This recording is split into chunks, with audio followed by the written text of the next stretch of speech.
BA तृतीय वर्ष में आपका हार्दिक स्वागत है।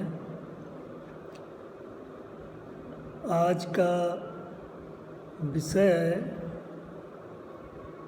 प्रेमचंदोत्तर युग,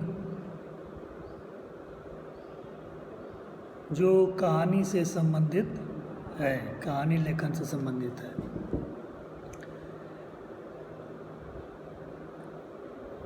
यह तृतीय वर्ष का दूसरा प्रश्न पत्र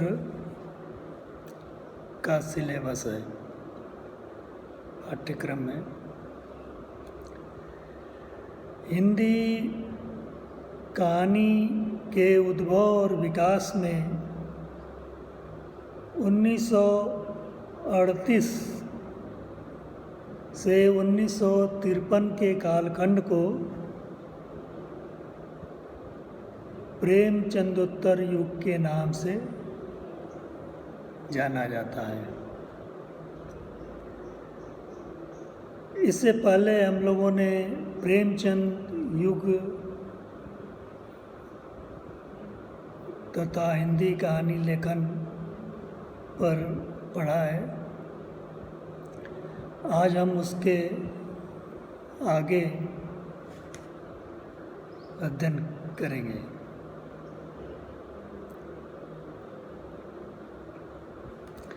तो प्रेमचंदोत्तर युग में दो तरह की कहानियाँ लिखी गई स्पष्ट रूप से। एक सामाजिक यथार्थ पर आधारित और दूसरी मनोवैज्ञानिक धरातल पर आधारित कहानियाँ लिखी गई।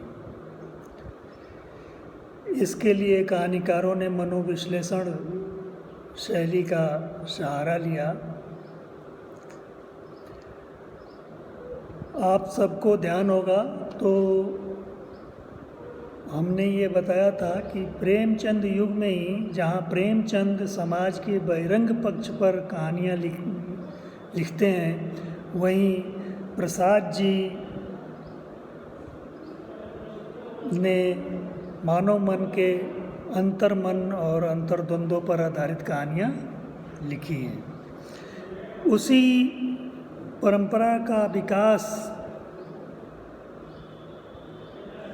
किंचित परिवर्तित रूप में हमें देखने को मिलता है। प्रेमचंद जी के जो सामाजिक आदर्श नैतिकता पर आधारित जो कहानियाँ थी, वही यथार्थ में बदल गई और यथार्थवादी कहानियाँ लिखी गई प्रगतिवादी दौर में।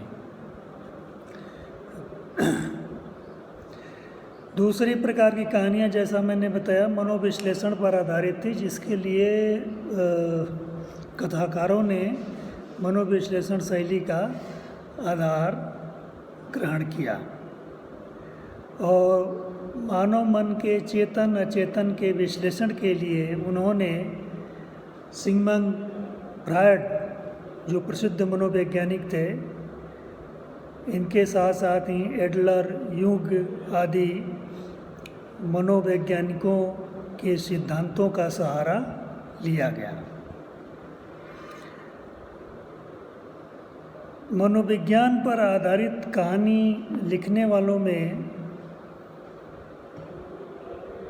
सच्चिदानंद हीरानंद बादशाहन आगे, उससे पहले जैनेन्द्र कुमार और उनके साथ इला चंद्र जोशी महत्वपूर्ण कहानीकार हैं।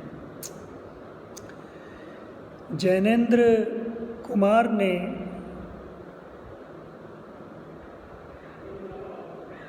प्रेमचंद युग में ही इस तरह की कहानियाँ, मनोविज्ञान पर आधारित कहानियाँ लिखनी प्रारंभ कर दी थी। वे बड़े लंबे समय तक प्रेमचंद के निकट संपर्क में भी रहे, किंतु न तो उन्होंने अनुकरण किया न ही अनुसरण। और अपने लिए एक नई दिशा की खोज उन्होंने की।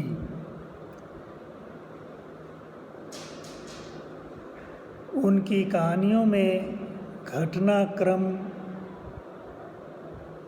के स्थान पर बाहरी वर्णन के स्थान पर मन की स्थितियों का सूक्ष्म विश्लेषण और चित्रण किया गया है। छोटे से छोटे ब्यौरा दे करके उस पात्र के मन में घटित बातों को उद्घाटित करने की कोशिश कहानी में की गई है।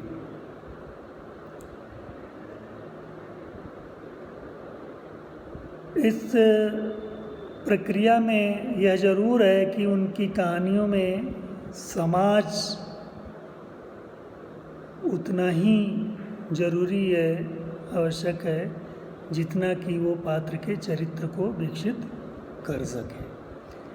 बाकी चरित्र के विकास के लिए मनोवैज्ञानिक घटनाओं का वर्णन इसमें मिलता है।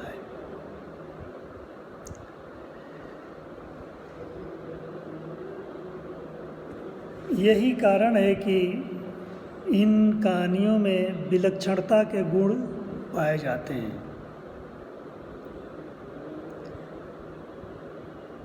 जैनेन्द्र जी की कहानियाँ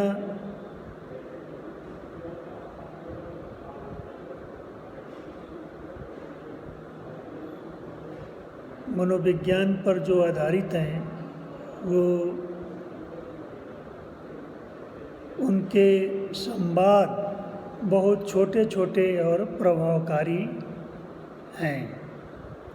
भाषा सहज और सरल है, किंतु इनकी कहानियों में बिंब, प्रतीक तथा संकेतों की प्रमुखता मिलती है। उदाहरण के लिए पत्नी, नीलम देश की कन्या, नीलम देश की राजकन्या, खेल, पाजेब, अपना अपना भाग, जाह्नवी, इनाम आदि कहानियों का नाम लिया जा सकता है। पर्दा भी इनकी बहुत ही प्रसिद्ध कहानी रही है, जिसमें समाज में झूठी मर्यादा को रखने के लिए किस तरह से पर्दा करता है व्यक्ति, उसको बड़े ही सूक्ष्म ढंग से चित्रित किया गया है। जैनेन्द्र के उपरांत प्रयोगवादी कवि सच्चिदानंद हीरानंद बादशाहन अज्ञे ने कहानी में अनेक प्रयोग किए। उनकी कहानियों में अनेक पात्र प्रतीक के रूप में आए हैं, जिसके कारण उनकी कहानियों में बौद्धिकता का समावेश हो गया है।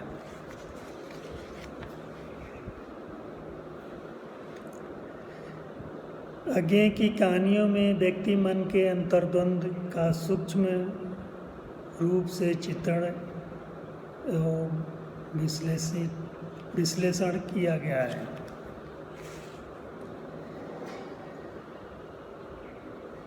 अज्ञे ने क्रांतिकारी जीवन पर भी बहुत ही श्रेष्ठ कहानियाँ लिखी हैं।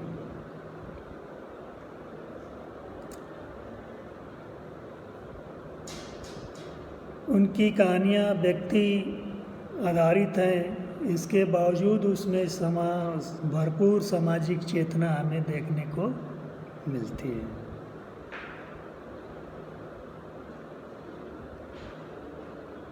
अज्ञे विषय और शैली दोनों दृष्टि से इस कालखंड के महत्वपूर्ण कथाकार हैं। उनकी प्रसिद्ध कहानियों में विपतगा, अमरवल्ली, रोज, शरणदाता, मेजर चौधरी की वापसी, हिली बोन की बत्तखें आदि हैं।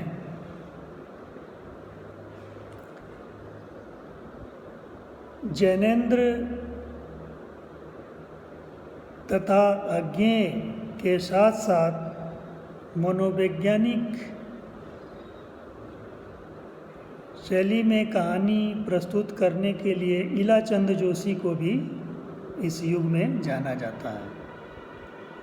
जोशी जी ने किताबी मनोविज्ञान पर कहानियाँ लिखी हैं, जिसके कारण इनकी कहानियों में नीरसता का समावेश हो गया है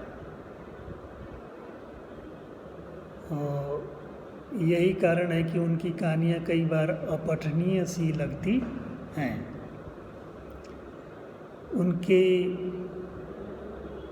कहानियों में व्यक्ति मन की कुंठाएं अभिव्यक्त हुई हैं। उनके प्रसिद्ध कहानी संग्रहों में आहुति, दिवाली, धूप रेखा आदि मुख्य हैं।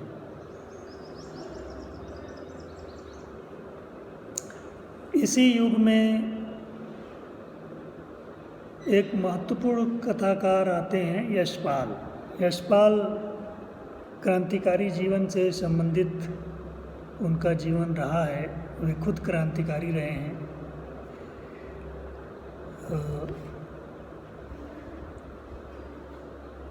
वे